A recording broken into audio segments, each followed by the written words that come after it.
हमारी ही धरती पर इसके सबसे गहरे और अंधेरे कोनों में एक ऐसा राज छिपा है जो जिंदगी के बारे में हमारी पूरी सोच को हमेशा के लिए बदल सकता है। चलिए आज इसी राज की गहराइयों में उतरते हैं।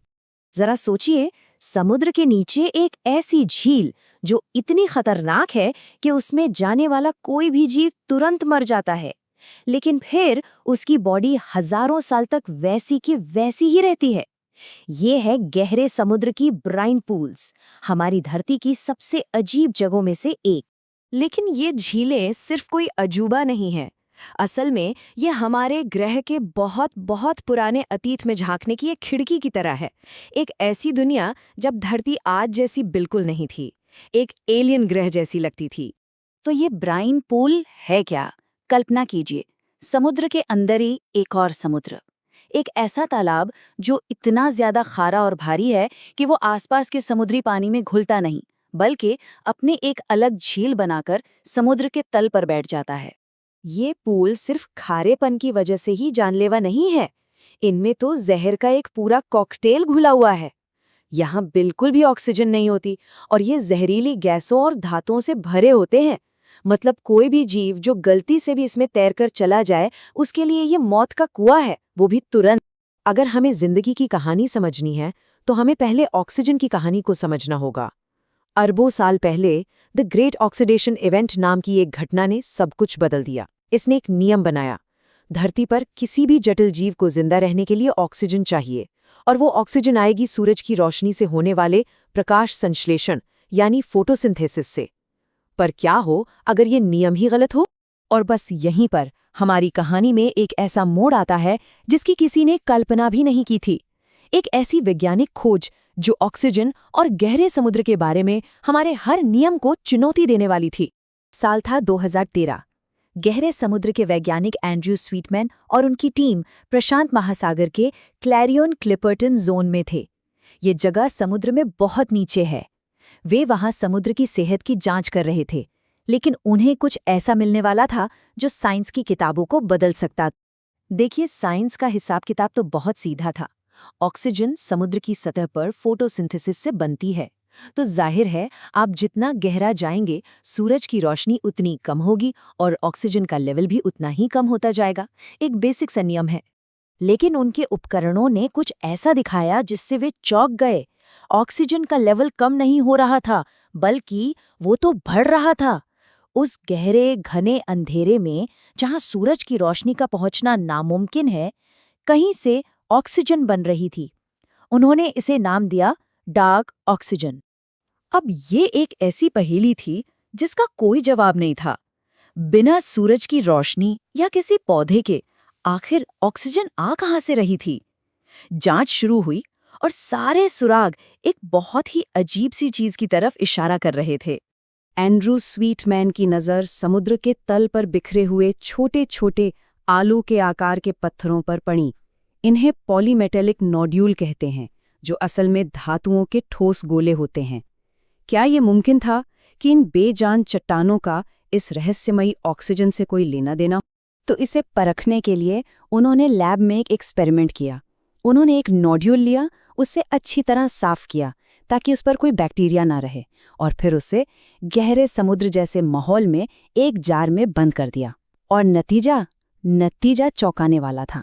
जार में ऑक्सीजन का लेवल 300% तक बढ़ गया। ये बात साबित हो गई थी, ऑक्सीजन इन चट्टानों से ही आ रही थी। मगर सवाल ये था कि आखिर ये हो कैसे रहा था? एक बेजान पत्थर पानी से ऑक्सीजन कैसे बना सकता है? इसके पीछे की केमिस्ट्री क्या थी? जब साइंटिस्ट्स ने इन नोड्यूल्स का इलेक्ट्रिक चार्ज नापा तो उनके होश उड़ गए। उन्हें उम्मीद थी कि चार्ज बहुत मामूली न के बराबर होगा, लेकिन उन्हें मिला 0.95 वोल्ट। ये लगभग उतनी ही पावर है जितनी एक ए बैटरी में होती है। ये चट्टानें बिजली पैदा कर रही थीं। और यहीं पे ये पूरा राज खुल गया। ये चट्टानें असल में समुद्र के तल पर पड़ी अरबों छोटी छोटी कुदरती बैटरियों की तरह हैं। वे अपने इसी इलेक्ट्रिक चार्ज का इस्तेमाल करके पानी को सीधे हाइड्रोजन और ऑक्सीजन में तोड़ रही थीं। इस प्रोसेस को इलेक्ट्रोलिसिस कहते हैं। यही था डार्क ऑक्सीजन का स्रोत। पर जैसे ही साइंस की एक गुत्थी सुलझी, एक बहुत बड़ी और नई लड़ाई शुरू हो गई। ये खोज सीधे सीधे खरबों डॉलर के एक बहुत बड़े उद्योग के रास्ते में आ खड़ी हुई। देखिए, जिन पॉलीमेटालिक नोड्यूल्स से ऑक्सीजन बन रही थी, वो मैंगनीज, निकल और कोबाल्ट जैसी बेशकीमती धातुओं से भी भरे पड़े हैं। और अकेले क्लेरियन क्लिपर्टन जोन में ही इन धातुओं की कीमत लगभग 17 ट्रिलियन डॉलर आंकी गई है।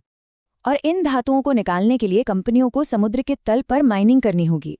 और दिक्कत ये है कि हमें पहले से ही पता है कि ये कितनी तबाही मचा सकती है। 1980 के दशक में एक ट्रायल माइनिंग हुई थी जिसने वहां के इकोसिस्टम को पूरी तरह बर्बाद कर दिया था। और आज 40 साल बाद भी वो इलाका उभर नहीं पाया है। इसी वजह से अब एक बहुत बड़ी बहस छिड़ गई है। एक तरफ द मेटल्स कंपनी जैसी कंपनियां हैं जो कहती हैं कि डार्क ऑक्सीजन वाली खोज गलत है और क्लीन एनर्जी के लिए इन धातुओं को निकालना जरूरी है। वहीं दूसरी तरफ वैज्ञानिक हैं जिनके पास सबूत हैं कि ये ऑक्सीजन असली है और माइनिंग से एक बहुत ही नाजुक और अनोखा इकोसिस्टम हमेशा के लिए खत्म हो जाएगा। अब जरा इस पूरी कहानी के सबसे बड़े पहलू पर आते हैं। ये खोज सिर्फ हमारे समुद्र के बारे में नहीं है, ये ब्रह्मांड में जीवन की तलाश के बारे में हमारी पूरी सोच को बदल सकती है। ये खोज हमें एक बहुत ही बुनियादी सवाल पूछने पर मजबूर करती है।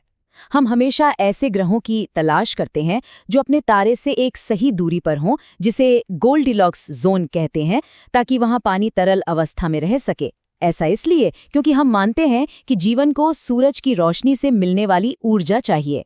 लेकिन अगर ऑक्सीजन अंधेरे में बन सकती है, तो क्या जिंदगी को वाकई एक तारे की जरूरत है? देखिए, जिंदगी के लिए 3 चीजें जरूरी मानी जाती हैं: पानी, केमिस्ट्री और एनर्जी। हमें पता है कि बृहस्पति और शनि जैसे ग्रहों के बर्फीले चांद पर बर्फ के नीचे पानी के महासागर हो सकते हैं।